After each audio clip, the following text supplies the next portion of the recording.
Hi, my name is Sheila Botting, and I'm President and Principal for Avison Young's Professional Services Group for the Americas. In this current environment, every business has its own situation. They're all unique, and it depends on the business with where they should go and what they could do.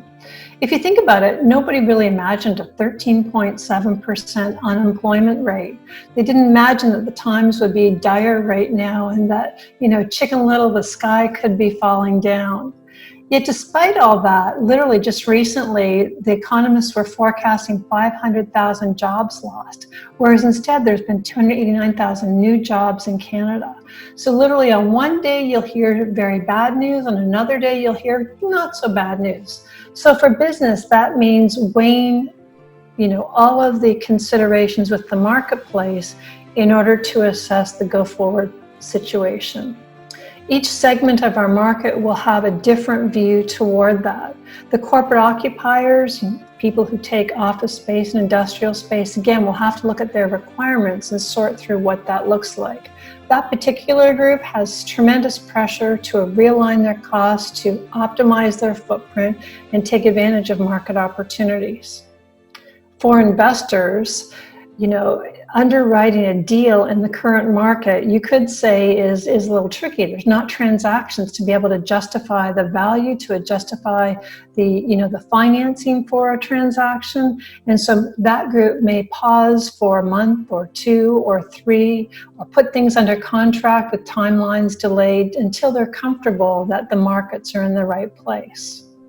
And developers would say this is exactly the right time to be engaging in the market, because you can plan, you can think about the future, and you can take advantage of this pause in the economy to leverage people, talent, resources in order to come up with your future.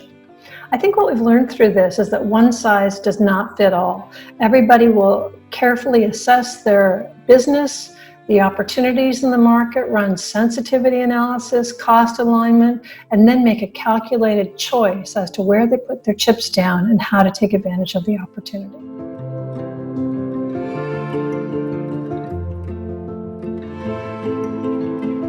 From a global perspective, our Avison Young platform has offices literally around the world, and each office, each market, each country is taking their own solution to whatever is going on with respect to the pandemic. In fact, in Canada and the US, you'll find that many markets have opened. And when I speak to those folks in the market, there might be 5–10% of the people in the office that day. People are very conservatively embracing returning to work. In the larger cities, I think that's where we're challenged mostly, whether people take public transit to get to work or they're going up an elevator to return to the office. I think those are the crunchy issues that we'll have to sort through as people fully embrace returning to the office, returning to the workplace. What I do know is that everybody wants to return. Maybe not 5 days a week, but they want to return. Returning to great innovation, collaboration with colleagues, and projects where you can work through together. I think everybody recognizes that's an important part of our work and our work-life balance. Suffice to say, this pandemic has challenged everyone in the way that we work, the way that we shop, the way that we live, and the way that we play. I don't think anybody will look at the economy and the way we live the same ever again.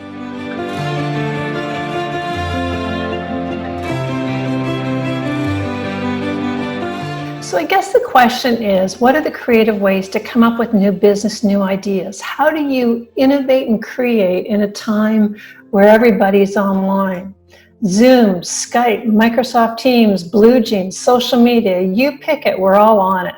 And I think this world is a tremendous opportunity for change management, for all of us to learn new ways of working. I'm up every morning at my screen at 7 o'clock in the morning, go till 7 o'clock at night, engaging with everybody across a computer screen. And we manage to get things done.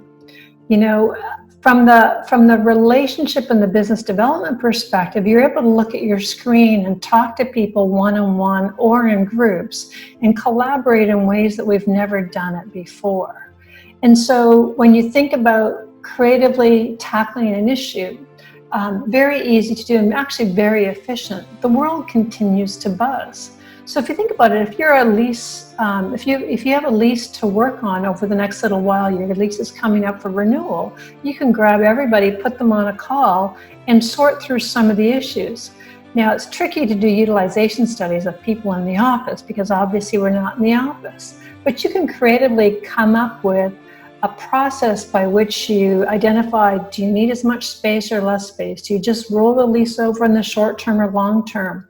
Do we do a blend and extend? Similar with reducing operating costs and streamlining your operations. What does that look like?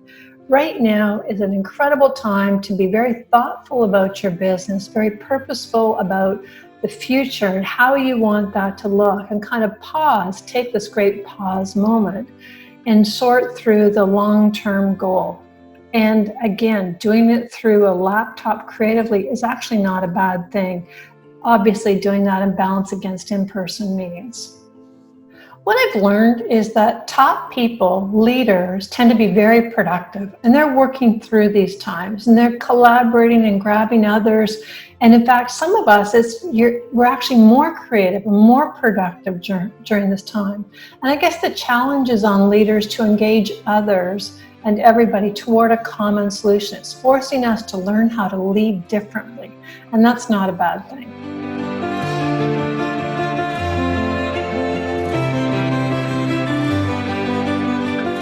You know, what is the future of the office? Well, think about it. Before COVID, everything was already changing. We had technology, we had laptops, we had mobile devices. We could work anywhere, anytime, any place with anyone in any way that we wanted. We learned that the way we work is changing. People no longer sit in their offices processing paper from the left to the right of their desks. Instead, we collaborate with colleagues. We go downstairs to Starbucks or Tim Hortons for our coffee. We meet in meeting rooms. We're not sitting at our seats all day long. As a result, the average office space in North America was about 50% empty. So if you're a corporate occupier and you're saying, I've got a 50% vacancy rate, you're looking really hard about recalibrating your space. You recognize that the traditional cube farms no longer work.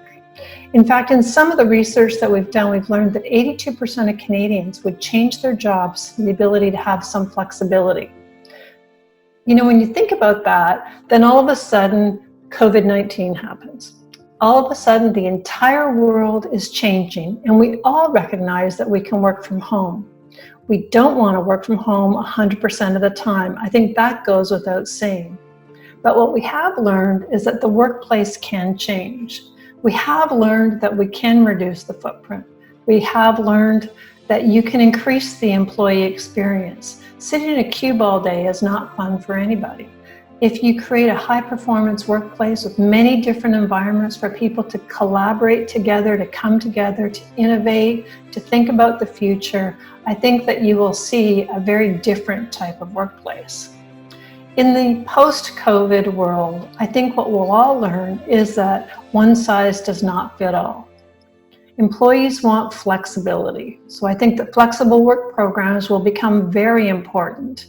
Whereas many organizations would not have considered it, you know, in the before scenario, now many of them will be forced to consider it. What I think is inevitable is that real estate will change. Real estate always changes. That's what we've lived through most of this time. And so when it changes, there's always a new opportunity. And that new opportunity is never the same as the old days. So I think that the workplace is alive and well, thank you very much. But the definition of what happens there every day is evolving to a high-performance work environment instead of the traditional cube farm.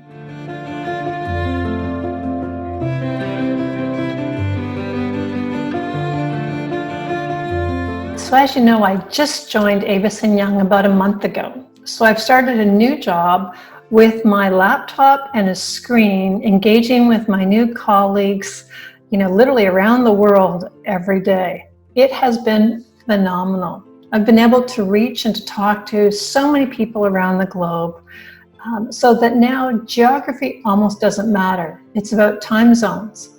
And so we've been able to come together based on interests, client interests, market opportunities, and it's been an incredible way of engaging that we typically wouldn't have had this opportunity. So for me personally, it's been a great moment, but I want to return to the office.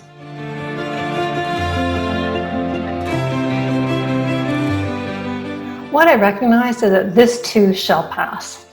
Our real estate industry is incredible. We adapt to change. It's in our DNA. It's why we all got involved in real estate. We love the monopoly, the building projects, new people, anything to transform and take advantage of the marketplace, the deals, the opportunity.